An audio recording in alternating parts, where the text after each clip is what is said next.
نئے وزیر خزانہ اسحاق ڈار کن توقعات پر پورا اتر سکتے ہیں؟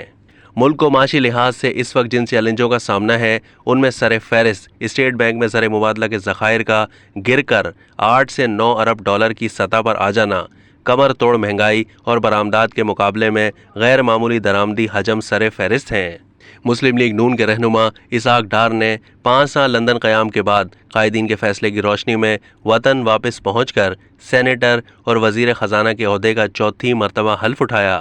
انہوں نے خود اپنے لیے سب سے پہلا اور فوری ہدف ڈالر کے مقابلے میں روپے کی قدر مستحکم کرنے کو چیلنج کے طور پر قبول کیا۔ اگر اس میں ٹھوس کامیابی ملتی ہے تو یہ یقیناً معیشت کی بحالی کی طرف پہلا قدم ثابت ہوگا۔ کہا جا رہا ہے کہ اسحاق ڈار نے متعلقہ حلقوں کو لندن سے روانگی سے پہلے اس بات کی تنبیہ کر دی تھی کہ وہ از خود ڈالر کا مصنوعی اضافہ نیچے لے آئیں، جو 22 ستمبر کو 239.34 روپے کی بلند ترین سطح پر تھا، جس کے بعد سے اب تک اس کی قدر میں 2.42% کی کمی آ چکی ہے۔ وزیر خزانہ اسحاق ڈار نے اپنے عہدے کا حلف اٹھانے کے بعد کہا کہ ڈالر جو ابھی 9-10 روپے نیچے آیا ہے، اس کا مطلب ہے کہ ملک پر 1350 ارب روپے کے قرضے کم ہوئے ہیں، تاہم معیشت کی بہتری کے لیے وقت درکار ہے، جس سے مہنگائی اور شرح سود میں کمی آئے گی۔ قوم کو اس وقت تاریخ کی جس بلند ترین مہنگائی کا سامنا ہے، اس کا اعتراف موجودہ اور سابق وزیر اعظم نے بھی کیا، اور وزیر خزانہ بھی اس بات کو تسلیم کریں گے